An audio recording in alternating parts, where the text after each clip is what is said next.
And one of the reasons you hear people saying, well, there's no archaeological evidence for the Exodus. You know why they're saying that? Because they're looking 200 years too late. Does anyone actually fall for this? How could anyone who knows anything about how archaeology is done make such a profoundly absurd claim? And if you have so little understanding of how an archaeological dig is done, why on earth would you go on YouTube to proclaim your ignorance for all to hear? To think that archaeologists, when excavating in Egypt and in the Sinai Peninsula, would find artifacts, date them to 1200 BCE or thereabouts, and then stop digging and declare there to be no evidence of an exodus. How are believers so focused on just one thing, their religious beliefs, so as to think that the entire purpose of all archaeology in Egypt and the Levant region is done solely to either prove or disprove the Bible? Not only is that not how archaeology is done and not how historians determine history, it's also arrogant to think that all anyone cares about is the Bible. Now, I realize that this is all that Turek and his followers care about.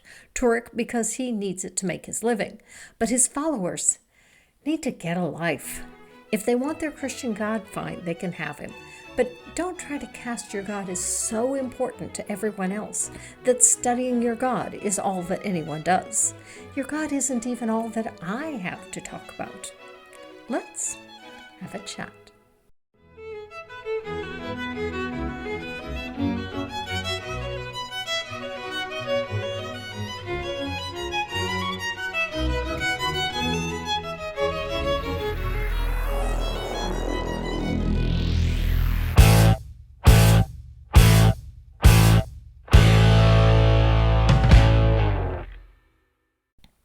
Hello and welcome. Thank you so much for joining me, and especially to my patrons and channel members.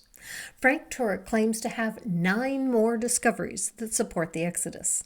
I'm glad he doesn't claim that they prove the Exodus. At least he isn't that arrogant. Let's go back and look at that opening again. And one of the reasons you hear people saying, well, there's no archaeological evidence for the Exodus. You know why they're saying that?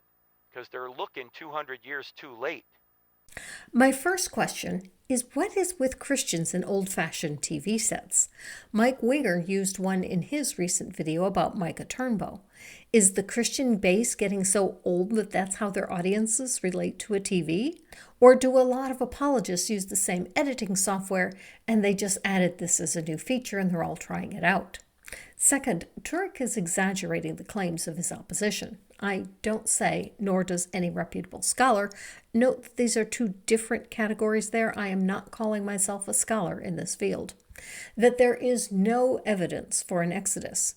Not only would that be inaccurate, even if it were true now, to make such a claim would put one in the position of allowing the believer to say, "Aha! We have unearthed artifacts from 1250 BCE, or whatever year it is that it's supposed to be the date of the Exodus. And I have found no evidence for the Exodus. What's this bit of something down here by my foot, you say? Could it be a chariot wheel from Pharaoh's army chasing the Israelites into the Red Sea? No, couldn't possibly be. It's 200 years older. No point in digging up this old thing or any other artifacts from that level, because the only point of this dig was to prove that the Exodus didn't happen. And we have done it. Case closed, by Jove." No, that isn't how archaeology is done. When an area is thought to possibly contain artifacts worthy of study, first, the archaeologist surveys the site for indicators of artifacts below. They look for ground stone, historic glass, or midden soil. Midden soil is indicative of a garbage dump and is evidence of human habitation. Next, the site is mapped with geophysical tools. A resistivity meter locate sites by measuring electrical resistivity in the soil and any features or artifacts that might be underground. A wall that is buried underground will produce more resistivity than the soil that is around it. Magnetometers and ground-penetrating radar also show artifacts and where they are located. Next, test pits are dug near the site to get a preview of what they might find. They use geometry to lay out excavation units and triangulate the locations of features. They continue to dig until they find no more artifacts, a culturally sterile layer, or they reach bedrock. From a geologic perspective, 200 years is a very short period of time. If archaeologists are finding artifacts at a site where the artifacts are dating to 1200 BCE, they aren't going to quit just because the next artifact they find dates to 1450 BCE. No, they continue until they find no more evidence of human culture. Before an artifact can be removed from a site, it must first be photographed in situ. The location of where an item was found in relation to where other objects are found allow the archaeologist and the historian to work together to figure out which objects belong together historically. An object could be buried and end up with older artifacts. Radiometric dating confirms the date of an artifact. I found all of this from a survey of about a dozen different websites on how archaeology is done, as I have no expertise in this area.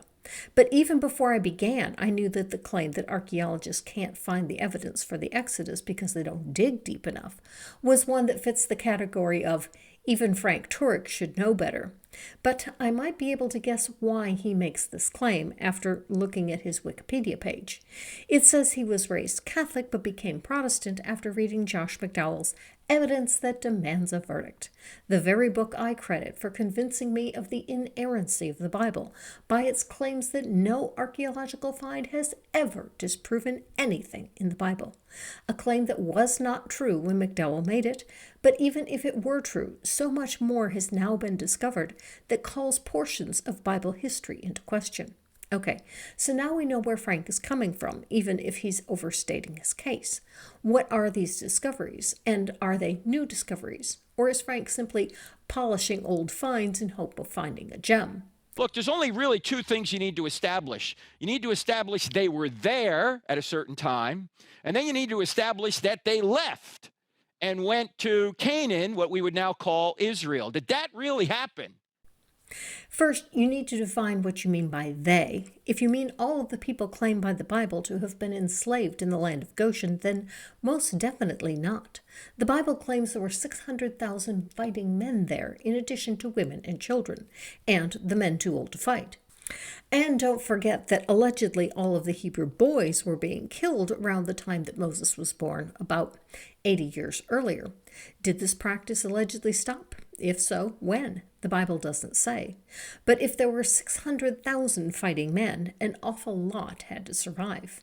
But there are many problems with this number which cannot reasonably be claimed to be an exaggeration, as it is confirmed in 2 more places in the Bible, one of which even breaks down the numbers from each tribe.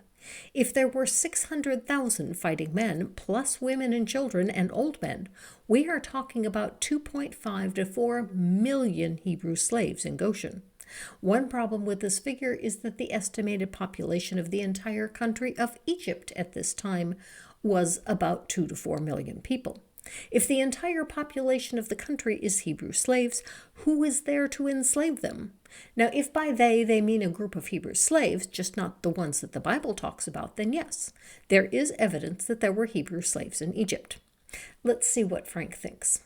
We're going to try and figure out who is this Pharaoh's daughter that pulled him out of the Nile. And the best evidence suggests it's, who do you think it is? Very famous woman in Egyptian history.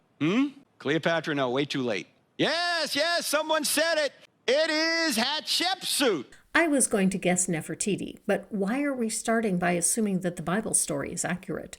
I thought the point was to discuss 9 discoveries that support the biblical narrative. Frank is trying to discover history backwards, instead of looking at the evidence, the data points, and trying to draw the most reasonable conclusion from the data. He's assuming that the Bible is true and trying to find evidence to support his presuppositions. We know this happened, so who in history fits the Bible story?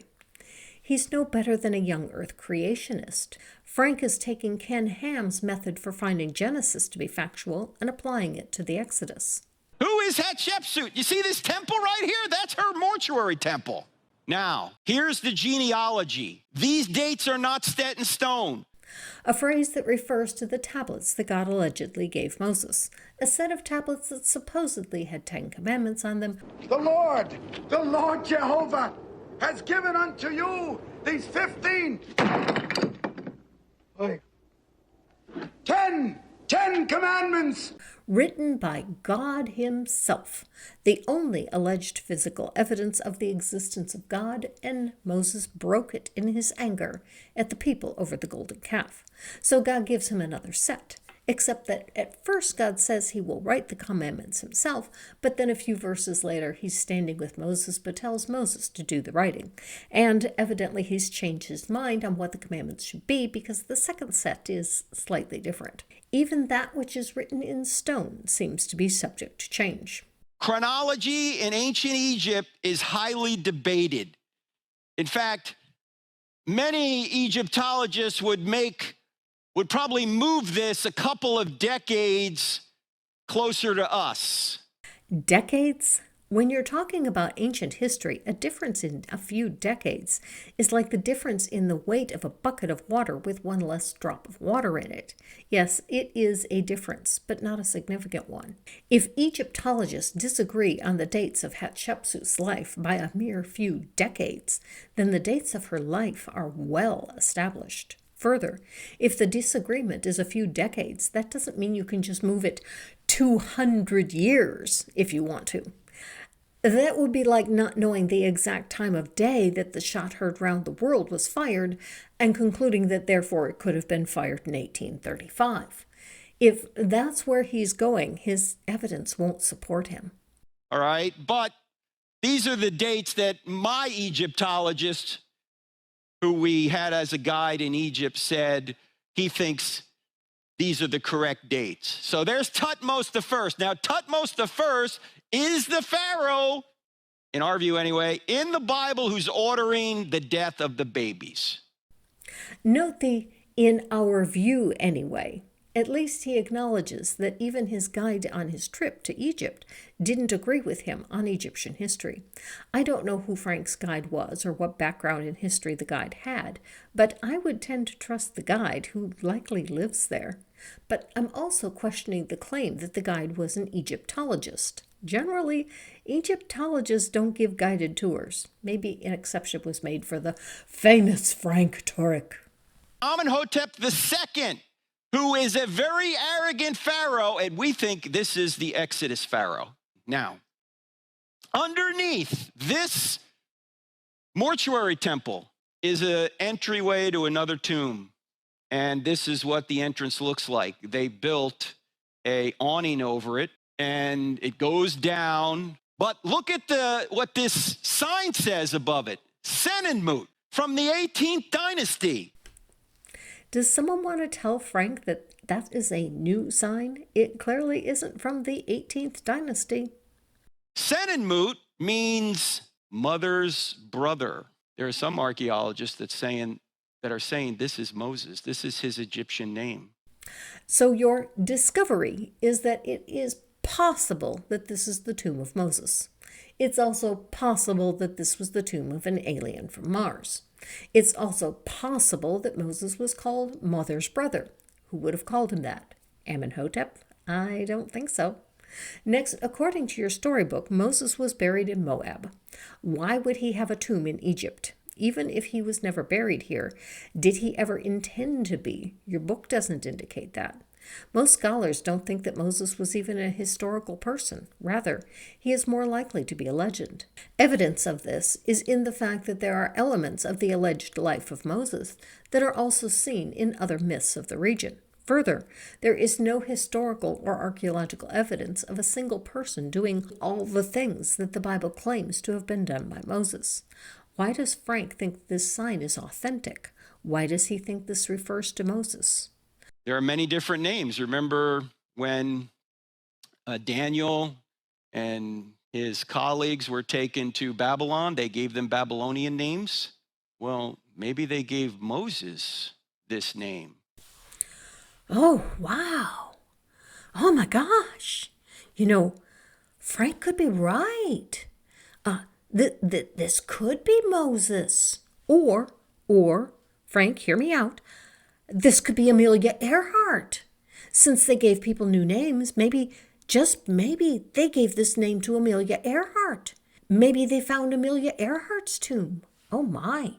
She was way off course, wasn't she? Just like Frank. It was built by Hatshepsut, probably designed by Moses himself. In fact, some people say Moses's Egyptian name was Senmut, and Senmut's grave, or I should say tomb, is almost under this temple, at the front of this temple. That tomb was never used. It was destroyed because Moses obviously left Egypt, went to Midian for 40 years, and when he came back, he was not going to be buried here. He took the Israelites just outside the Promised Land. Frank, why would Moses build himself a tomb in Egypt when he knew full well he wasn't staying? According to your storybook, in his first 40 years he lived in Egypt, but then he fled after he killed an Egyptian, and then he lived with his father-in-law for the next 40 years. He returns to Egypt with the intent of taking the other Hebrews with him. Let's compare that to the life of Senmut. He is known to have had 3 brothers and 2 sisters. That doesn't jive with your book. According to your book, all the baby boys were being killed. He should have been the only Hebrew boy his age in all of the land, although your Bible does also give Moses a brother and a sister. Senmut never married. Depictions of him at his tomb are with his parents, but never a wife. Moses had a wife. He was also a high government official. Why would a high government official flee Egypt? The article Frank had on the screen earlier answers some of these questions. It mentions the Epic of Sinui, which contains similar elements to the Moses story. Professor James Hoffmeyer suggests Senmut may have been familiar with the story and copied it in life. This explains why Senmut isn't in his tomb and there is no mention of him after the reign of Hatshepsut. He further explains the anger of Amenhotep at Hatshepsut and Senmut, such that he wanted to erase them from Egyptian history. But even Hoffmeyer recognizes that there are many differences between the life of Senmut and the biblical story of Moses. I skipped over Frank showing 4 mummies of pharaohs. He claims Moses to have fled Egypt during the reign of Thutmose III, as he was gone 40 years and Thutmose III was the only one with a 40-year reign. Frank makes it sound like Moses wanted to go back and was just waiting for Pharaoh to die so that he could. There is nothing in the Bible to support that claim. There is no indication that Moses wanted to go back, and in fact, it has him arguing with God because he doesn't want to go back. But eventually he relents. But go ahead, Frank. Tell us what makes you so certain that this is historical. Notice anything unusual about his skin? By the way, this picture was taken in about 1902. Can anyone see what's unusual about this guy? Scars from boils. Frank claims Amenhotep had scars from boils. However, CT scans run on the mummy show no evidence of scars. They do show evidence of damage from grave robbers, but no scars from boils, as Frank claims. I was reluctant to talk about these boils because I hadn't heard many archaeologists talk about them. But my guide alerted me to them back in December of 2024 in Egypt. And then I read an article that the Armstrong Foundation put out where another archaeologist alerted me to it. And then it might be, we don't know for sure, but it might be from the 6th plague, okay? That's fair. When you specifically look for sites about boils on Amenhotep's face, you can find some articles about that, all from Christian sources, of course. The secular sources say nothing about such a find. Could this be anti-religious bias? I'll let you be the judge. So why all this business about hardening the heart? It actually goes to a tomb that was discovered down here in Thebes, also known as Luxor currently. And it is a papyrus found that is now known as the Egyptian Book of the Dead. And this papyrus was in a tomb of Hunnefer from 1300 or so BC. These drawings are actually showing you the theology of the Egyptian afterlife. And if the heart, it's on a scale, and it's being weighed against a feather. So if the heart outweighs a feather, the alligator-headed demon goddess Ammit waits hungrily to devour his heart, to devour his soul. He omits that the feather is the feather of truth. If the heart is true, it will not outweigh the feather. But if the heart is not true, then the soul is eaten by Ammut, the alligator goddess, and the soul ceases to exist. I'm glad to see Turek taking on this issue of God hardening Pharaoh's heart.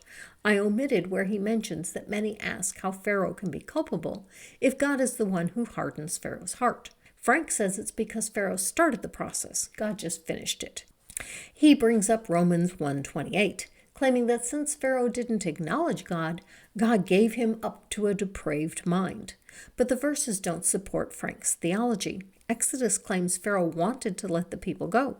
He wanted to do what God asked, but God wouldn't let him. Further, if you're moving closer to the edge of a cliff and someone pushes you over the edge, who is more culpable? You for moving toward the edge, or the one who pushes you over? I don't see this as a good response to the problem. Frank admitted the Bible has a problem here. You are like a boy with his finger in the dike, but you can only hold back a little of the water, not enough to make a difference. Finally, why does God need to borrow from Egyptian mythology? Did he run out of ideas for his own mythology? Let's look at the biblical significance of this. First of all, it explains the biblical detail of the hardening of Pharaoh's heart. It becomes stone-like. Pharaoh wasn't just stubborn, he was being condemned. The weighing of the heart measured the weight of the heart, not its hardness. A glass ball is hard but not heavy. Frank added the part about the heart becoming stone-like. That is not in his Bible, nor in the Book of the Dead. By making the heart stone-like, Frank makes it sound heavy. But hey, if you're going to add parts to the Bible to make it make sense, why not just take out the part about Pharaoh hardening God's heart?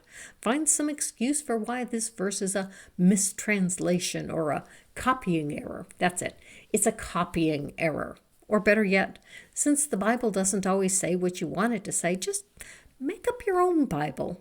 In other words, Moses knows the theology of the Egyptians. Just like he knew all the gods and writes about all these plagues that slam the Egyptian gods, he knows that their view of the afterlife is if a Pharaoh's going to make it to the afterlife, his heart better be pure. His heart better be light. That's a new one on me. Moses knew the Egyptian gods. Probably, yeah. Since he was raised there. The plagues slammed the Egyptian gods? That's the new part. I've not heard that claim before. Too bad he didn't support it. Is there supposed to be a frog god or a god of the flies or a gnat god or a locust god? I don't recall any of these being Egyptian gods. How are the plagues supposed to have slammed these gods? So God comes along and says, I'm going to harden your heart.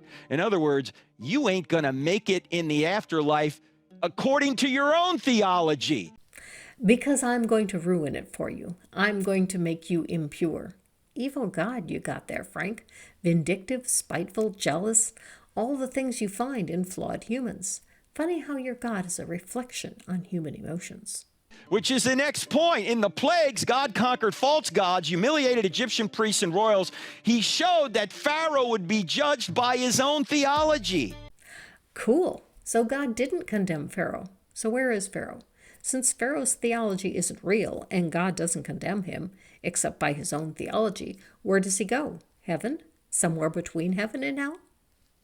This is where the language comes from. And Pharaoh hardened his heart first. God just completed the process. Hardened, not made heavy. And again, Pharaoh may have played with fire, but God is the one who burned him. Not a very nice God you have there. Now, I don't think this is necessarily saying that, just like in Romans 9, he's not necessarily saying Pharaoh's in hell. He's saying that Pharaoh disobeyed Yahweh, and so Yahweh decided that he was going to judge Pharaoh and free the people of Israel. Okay, Frank, if God's judgment was only to free the people of Israel, why not let the Pharaoh let them go when he wanted to? Why kill all the Egyptian children that he clearly did not need to kill? And if all God wanted was to free the Hebrews, where is Pharaoh now by your theology? Of course, in reality, we know where he is. He's dead. It's funny how we have to differentiate between Christianity and reality. It's a stela erected by the Pharaoh of the Exodus, Amenhotep II. And in this stela, he brags that he went into Canaan and got 101,000 slaves and brought them back to Egypt. Now, why would Amenhotep II, the Pharaoh of the Exodus, need 101,000 slaves? I seriously doubt that the number has any significance, but what is significant here is this is proof that Canaan was ruled by Egypt at the time that you, Frank, claim that the Exodus is supposed to be happening. If the Hebrews ran from Egypt, all 2.5 million of them, they would be running from Egypt to Egypt. They escaped nothing as they are still in land controlled by the Pharaoh. Thank you, Frank, for again demonstrating why the Exodus did not happen as recounted in the Bible. More likely what really happened is about 10 to 15 slaves got fed up and left. The tale of their leaving was embellished to the point where we got the Exodus story. It's a whale of a tale. Maybe because he just lost a whole bunch of them in the Exodus. Yeah, I figured that's where you were going. But if what you claimed were true, how would you be able to get them back to Egypt? How was he able to capture them? According to your storybook, he also just lost his entire army. And since the entire population of the country just left in the Exodus, there's no one left to capture any new slaves. And the Hebrews are supposed to have plundered the whole country, too. Even if there were any people left, they had no money. No money, no army, no people. How is Pharaoh supposed to go out and capture slaves with no assets? This is very interesting. This is the Elephantine Stele of Amenhotep II, the Pharaoh of the Exodus. That's our theory anyway. That's our theory anyway. Not a theory supported by many of your fellow believers. Remember that the majority of Bible scholars say the events did not happen or are greatly embellished. Of those that hold to a more literal view, a late date for the Exodus, about 1270 BCE, is the majority view. William Dever, historian, archaeologist, and Bible scholar, says of the early date that it is held by a handful of die-hard fundamentalists. When your own people brand you as a die-hard fundamentalist, it's time to rethink your biblical interpretation. Dever holds to the newer date based on a number of factors, first of which is the text claims that the Hebrews were building the cities of Pithom and Ramses. Ramses II came to power in 1279 and commissioned the building of the city. The city could not possibly be built in 1450 BCE, as Frank claims, before Ramses came into power. Will Frank address this point? Why would he even need to do this? He must have lost something. He lost his brick masons in the Exodus, perhaps. This is all circumstantial, right? Indeed, you have a stele that says that Amenhotep took some slaves from Canaan, so you make up a story that maybe Amenhotep is the Pharaoh of the Exodus, and maybe he lost his army. I omitted Frank's description of these verses. And so, if we imagine that all of these things are literally true, we can imagine that these go together. We just have to ignore the parts about the Hebrews building the city of Ramses and Pithom because neither existed at this time frame, about the Hebrews escaping Egypt just to run to another region controlled by Egypt, and that the earliest evidence of the Hebrew people in Canaan comes from the Merneptah stele, which dates to 1208. So basically, ignore most of the data points, and we can make reality fit the story. We're just pointing out that this stele comes from this guy, the Pharaoh of the Exodus. He decides after the supposed date of the Exodus, he's got to go to Canaan and get a whole bunch of slaves. Frank, him and what army? Even by your own narrative, he lost every man in his army. Who is supposed to capture all these slaves for him? And the biggest slave raid prior to this time by an Egyptian pharaoh was apparently 5,700 slaves. This guy's saying he's got over 100,000 in one raid. And most scholars say he's exaggerating. By the way, there's one other thing you need to know about Amenhotep II. He's a braggart, a big braggart. Cool. If Amenhotep is bragging to say that he took 100,000 slaves, what does that say about whoever made the claim that there were 600,000 fighting men that were all slaves in Egypt? If 100,000 is bragging and exaggerating, what of the claim of the Exodus being an exodus of 2.5 million Hebrew people? Thank you, Frank, for admitting that your Bible is not and could not possibly be historically accurate. Now that you have all but admitted that your Bible has exaggerated the number of people involved, what reason do we have for not thinking that the events themselves might also be bragging and embellishment? His father, who reigned for 54 years, that guy we had up here earlier, 17 military campaigns. Amenhotep, however, records only 2. And if you might want to ask the question, what happened to his army? It might not be the army. It might be the leader. My husband is an excellent military strategist. I do not play military strategy games with him. I don't because I know I will lose every time. He even changes the rules to give me advantages, and I still lose. The only time I ever beat him at a military strategy game was when I accidentally cheated.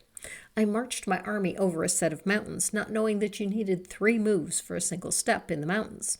I won because I moved an army over the mountains as if they were on a level road. My point being that Amenhotep only having 2 military victories is not necessarily due to the loss of an army. It could just as easily be that he was not as good at military strategy, just as I am not. Or why the need to replace lots of slaves? It could be that he lost a lot of his army in the Exodus, in the Red Sea. He couldn't do what his father had been doing, and he had to go recover a lot of slaves. And it could be that he didn't have the same skills as his father, or it could be that he squandered his resources, or it could be that he didn't pay the laborers. And we can make up lots of different scenarios of what could have happened, none of which make your Bible true. They are all possible explanations of the data points. The big question, as always, is what explanation best explains the data, and it isn't Frank's. Now, can we be 100% sure of this? No. I'm just giving you the evidence from the inscriptions, and then we've got to put all the pieces together. So he gets it. Now gather the rest of the pieces, Frank. The ones that don't neatly fit into your storybook. The Nomads of Yahweh inscription, sometimes it's called the Shasu of YHWH name ring. We'll get to that here in a minute. And it was found in 2 Egyptian temples in modern-day Sudan. Egypt? You just said they were found in the Sudan. Last I checked, the Sudan was not in Egypt. Now, I am being a bit pedantic here, as the kingdom of Amenhotep extended considerably further south than does modern-day Egypt. But I mentioned the location because, according to the Bible, all of the Hebrew slaves were in the land of Goshen, in the north of Egypt, not in the south. Still trying to figure out how they managed to crowd 2.5 million Hebrew slaves into this area. The largest city in the area was Avaris, a Hyksos city with an estimated population of 30,000. So basically, this inscription is saying there were nomads in Egypt who worshipped Yahweh. Okay, I can grant you that. There isn't any evidence that they were slaves. They were nomads. So what? How is this evidence of an exodus? So this seems to me to be quite stunning evidence that you can respond with when somebody says there's no evidence that the Israelites were even in Egypt. Oh, really? What? That would be a foolish claim. There is evidence of Hebrews in Egypt. The Hyksos were there, and they were the predecessors of the Hebrew people. Frank built himself a straw man. Elsa? Do you want to build a straw man? You do the biblical dating, we talked about this before, 1 Kings 6:1 will show you that the date of the Exodus is 1446 BC. Here's where the story falls apart for biblical literalists like Frank. They're supposed to be 350 years from Noah to Abraham, and from Frank's timeline, 720 years from Abraham to the Exodus. The Bible claims that there were 3 generations from Abraham to Jacob, and the Hebrews became slaves in Egypt shortly after the death of Jacob, and they were slaves for 400 years. Where did the extra years come from? Next, it's estimated that the Earth's population reached 50 million in 1000 BCE. The Nile Valley had the largest population in the world at that time, but even the Nile Valley, historians estimate the population of at about 2 to 4 million people. If 2.5 million of them were Hebrew slaves, where are the Egyptians?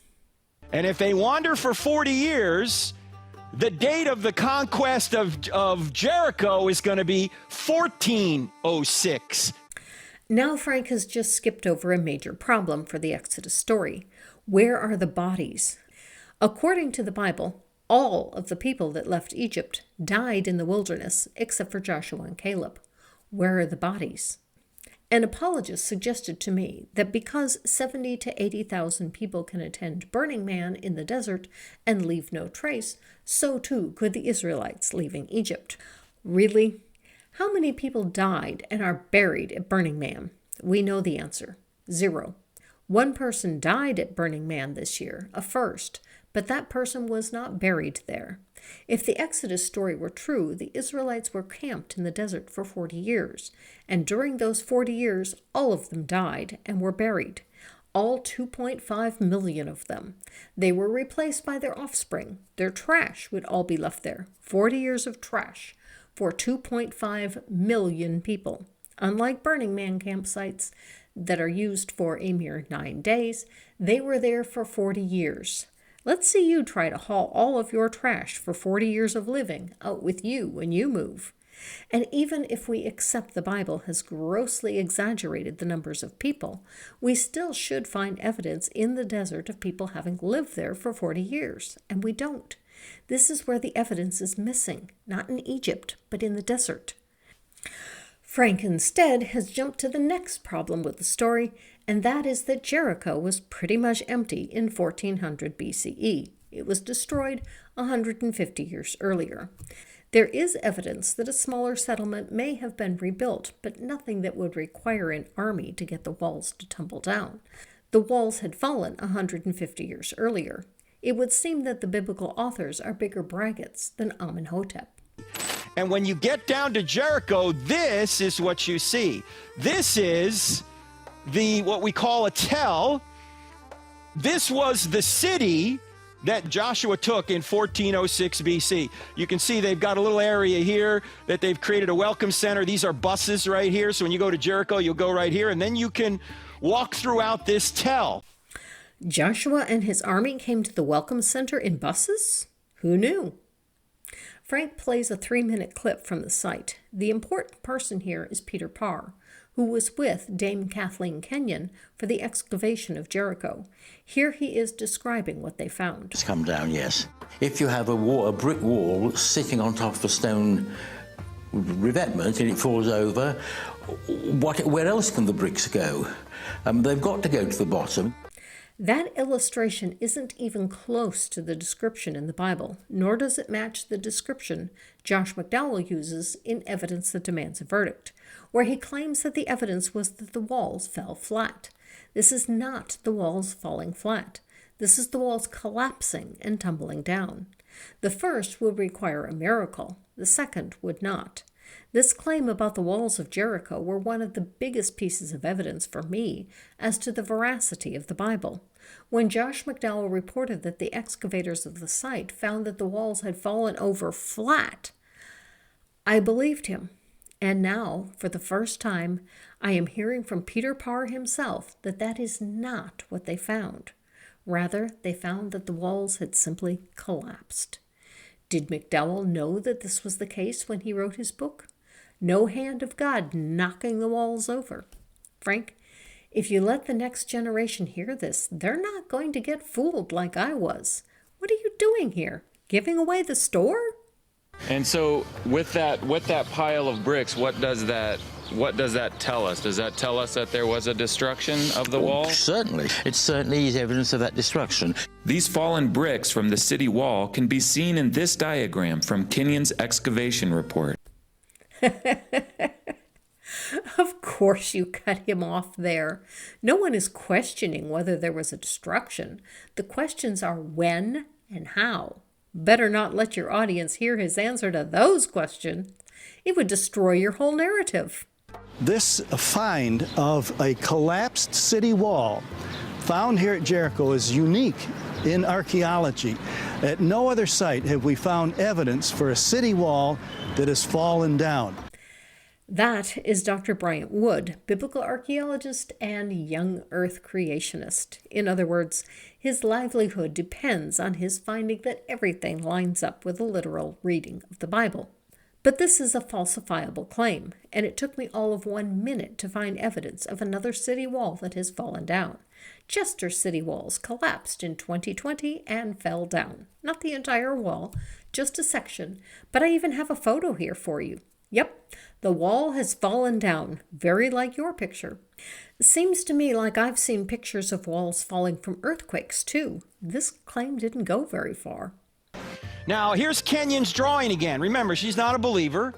There was fallen mud brick that came off this wall, and remember the second wall we had up there? They both came down and created this ramp. So when the Bible says they're just going to shout, the walls are going to come down, and they're just going to walk into the city, that's exactly what it appears what happened. Except for the fact that the walls fell 150 years earlier. I mean, sure, Joshua and friends arrive, see the walls have fallen, they shout and run into the city. The city is empty. It has been for 150 years. Not much of a miracle. And then how does Egypt help confirm the Hebrew conquest? For that, we got to go to Egypt. And when you go to Egypt, you're going to find something down here in this city called the Amarna letters. Way back in 1891, William Flinders Petrie found what are called the Amarna letters.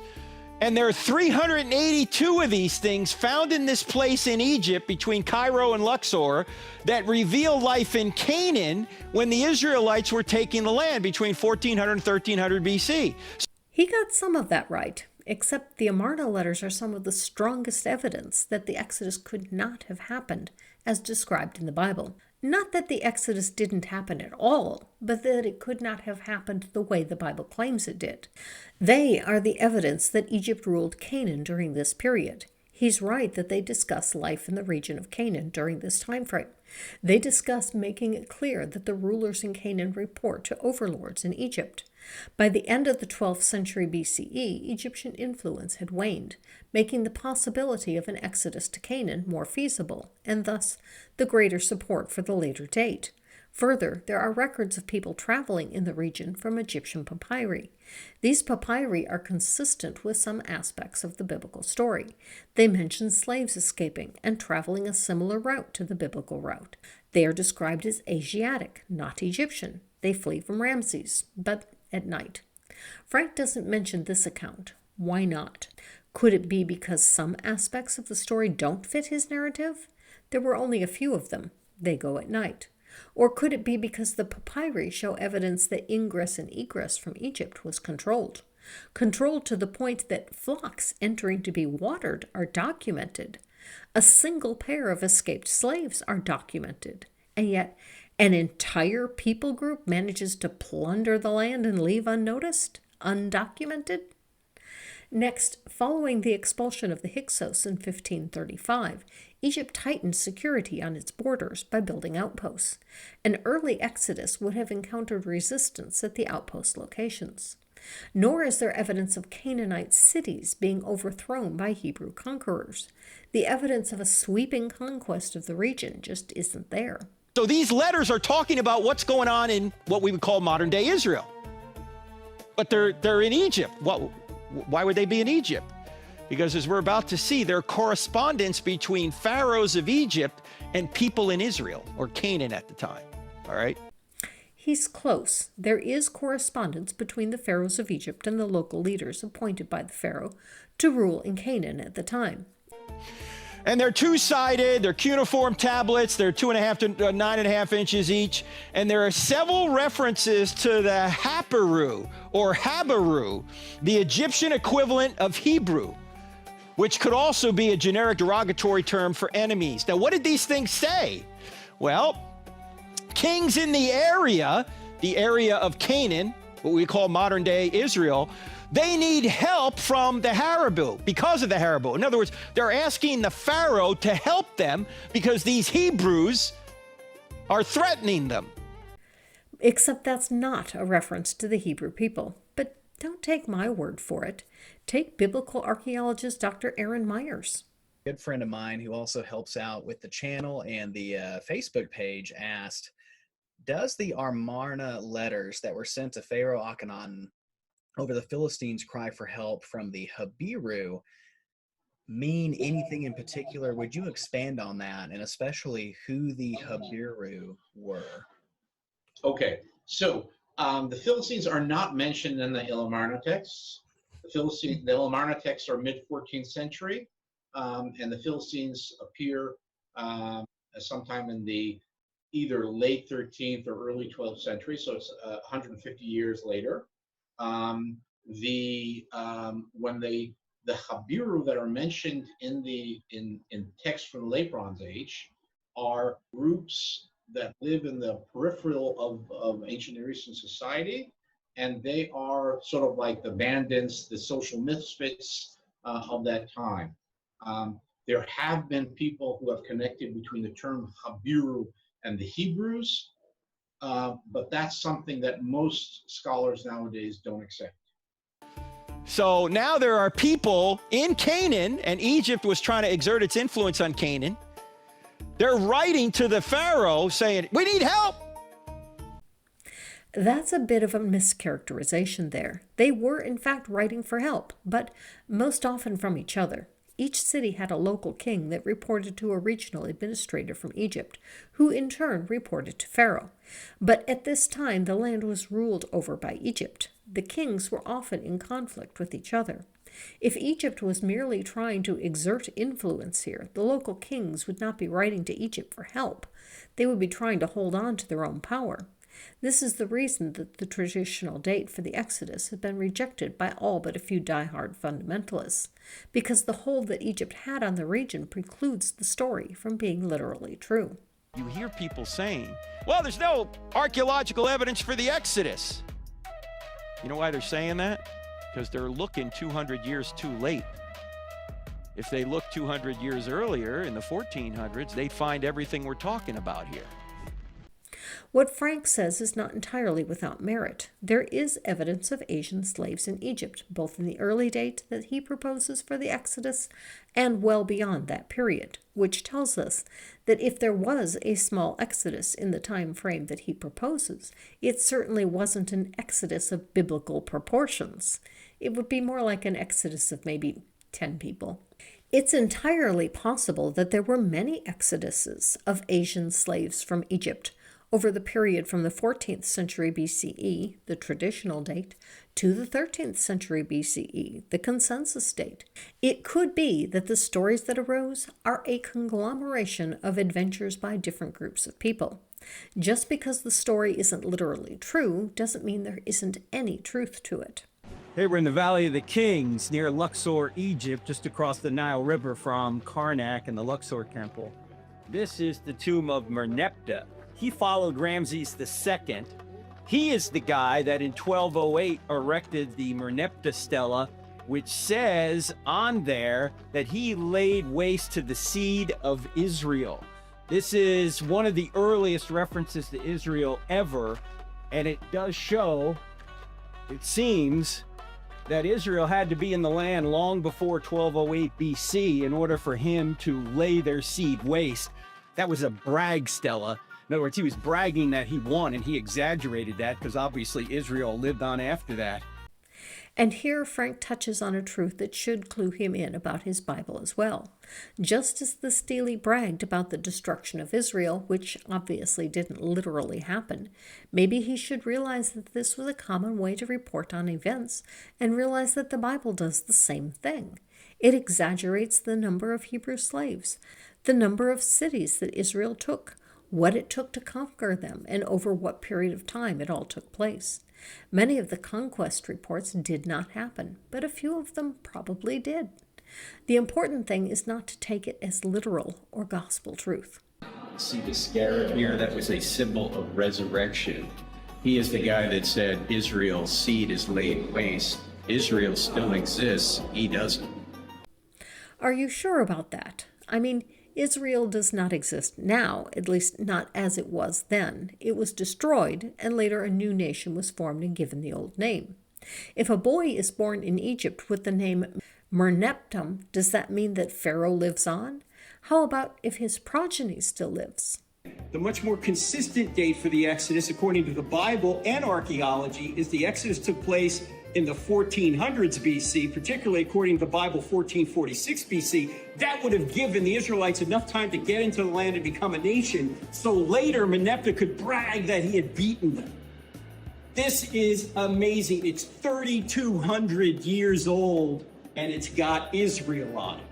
According to Lawrence T. Garrity, Ph.D., I hope I pronounced that correctly, professor of archaeology and history of antiquity at the Seventh-day Adventist Theological Seminary, Andrews University, the main objection to a 15th century date for the Exodus relates to the results of excavations at Palestinian cities mentioned in the biblical accounts, such as Heshbon, Jericho, Ai, Bethel, Debir, and Gibeon.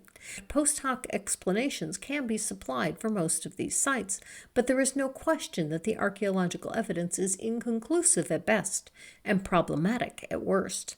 This from a believer. I didn't count the discoveries. None of them were new. Were there 9? Frank isn't wrong. Many of these discoveries do support a biblical exodus. But in the same way that having a piece of candy supports the claim that you went trick-or-treating, went to 1,000,000 houses in one night, and got 10,000 bags of candy. Frank's claim about people looking in the wrong place for the Exodus wasn't as silly as the intro made it out to be. He wasn't claiming that the archaeologists failed to finish their digs. Rather, he claims that the data points are being applied to the wrong time frame, and he's not wrong. But even his own colleagues say he isn't right either. Do I care if there was a literal Exodus? No.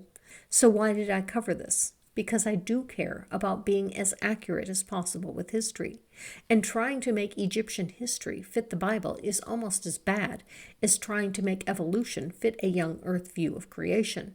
In both cases, you aren't trying to find out what happened. You aren't looking to discover what happened in the ancient past.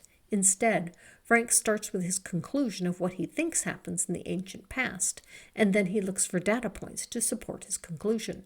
He ignores the data points that don't support him, and this makes as much sense as the detective that decides a person is guilty and then goes to look for evidence, ignoring any evidence that doesn't support his conclusion.